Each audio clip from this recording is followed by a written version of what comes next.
Ananda yang Ibu banggakan, sebelum mulai pembelajaran, ada baiknya kita berdoa terlebih dahulu. Berdoa, mulai. Berdoa selesai. Adakah Ananda sholat subuh tadi? Dan adakah Ananda membaca Al-Quran setelah sholat maghrib kemarin? Surat apa? Dan ayat berapa? Sebagai anak yang berbakti kepada orang tua, apa yang Ananda lakukan dalam menolong orang tua kemarin? Ibu harap Ananda lebih bersemangat belajar di tengah pandemi COVID-19 ini. Pembelajaran kita pada hari ini adalah masih pada KD 3.1, memahami pengetahuan tentang prinsip perancangan, pembuatan, penyajian, dan pengemasan hasil peternakan, daging, telur, susu, dan perikanan, ikan, udang, cumi-cumi, rumput laut menjadi makanan yang ada di wilayah setempat. Indikatornya ada dua. Yang pertama, mengidentifikasi jenis, kandungan, dan manfaat hasil peternakan dan perikanan. Kemudian, memilih teknik pengolahan dari hasil peternakan dan perikanan. Jenis-jenis daging. Yang pertama, daging sapi. Daging sapi itu berwarna merah. Bagian daging sapi itu yang terbanyak dagingnya adalah pada bagian paha depan dan paha belakang.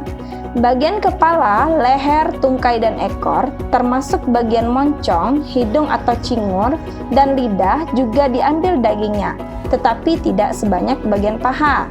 Bagian jeroan, isi perut, tidak dianggap sebagai daging. Selain direbus, digoreng atau dibakar, daging sapi dapat diolah menjadi aneka ragam olahan seperti rendang, semur, bakso, abon, dendeng, sosis, dan salami, serta kornet. Yang kedua, daging kerbau. Daging kerbau, ciri khasnya berwarna merah agak gelap, memiliki tekstur serat yang lebih kasar dibandingkan dengan daging sapi. Kandungan lemak daging kerbau relatif rendah daripada daging sapi. Pengolahan daging kerbau biasanya sama dengan pengolahan daging sapi. Ketiga, daging kambing. Daging kambing lebih empuk daripada daging sapi dan kerbau. Serat dagingnya lebih halus dan mempunyai rasa dan aroma khas yang digemari beberapa bangsa di negara berkembang. Hasil pengolahan daging kambing seperti sate, sop, dan gulai. Keempat, daging ayam. Daging ayam itu ada dua. Yang pertama, ayam kampung. Ayam kampung itu adalah sebutan di Indonesia untuk ayam peliharaan. Ayam ini merupakan jenis yang biasa dipelihara oleh penduduk atau orang yang tinggal di kampung. Biasanya dipelihara oleh penduduk dengan cara diliarkan atau dibiarkan lepas bebas berkeliaran mencari makan di kebun-kebun sekitar rumah. Ayam kampung disukai orang karena dagingnya yang kenyal dan tidak berlemak sebagaimana ayam broiler. Kemudian ayam broiler. Jenis ayam ini dipelihara dengan cara diternakan, dipelihara di dalam kandang yang berukuran besar. Ayam ini merupakan ayam unggulan karena hasil persilangan dari ras-ras ayam yang memiliki produktivitas tinggi. Hanya dalam waktu 5-6 minggu, ayam ini sudah bisa dipanen. Manfaat ikan. Ikan dan daging adalah sumber pengolahan protein hewani. Protein adalah zat yang penting bagi tubuh. Berikut Ibu tampilkan fungsi protein.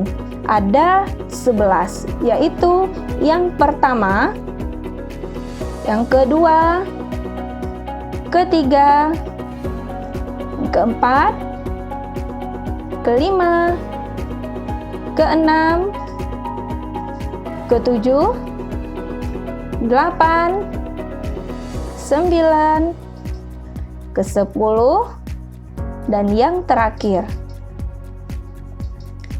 Manfaat daging itu ada 6.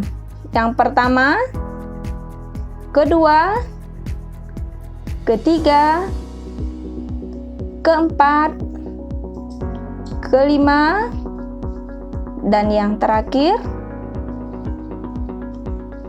Nah, sekarang kita masuk pada metode pengolahan ikan, daging ayam, dan daging sapi. Ketiganya itu dapat diolah dengan 3 metode. Yang pertama, metode merebus atau boiling. Adalah melunakkan atau mematangkan bahan makanan dalam cairan, bisa air, kaldu, santan, dan susu dengan temperatur 100 derajat Celcius. Bahan makanan harus terendam dalam cairan dan untuk mematangkan bahan makanan tersebut, temperaturnya berkisar 85 sampai 96 derajat Celcius dan cairan untuk memasak ikut dihidangkan bersama makanan. Metode kedua, metode mengukus, adalah memasak bahan makanan dengan uap panas dari rebusan air yang ada di bawahnya dan bahan makanan tersebut. Bahan makanan diletakkan dalam suatu tempat, lalu uap air disalurkan sekeliling bahan makanan yang dikukus. Masakan tidak menyentuh air yang menghasilkan uap tersebut. Seperti gambar. Metode membakar adalah memasak bahan makanan dengan cara dibakar langsung di atas bara api, biasanya menggunakan arang dipanaskan hingga menjadi bara api. Teknik ini biasanya dilakukan di ruangan terbuka. Demikianlah pembelajaran kita hari ini. Semoga Ananda paham. Jika tidak, silahkan Ananda ulangi melihat videonya. Setelah itu, silahkan Ananda kerjakan latihan berikut.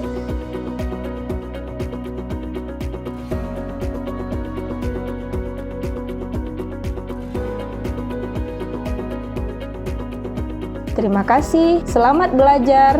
Assalamualaikum warahmatullahi wabarakatuh.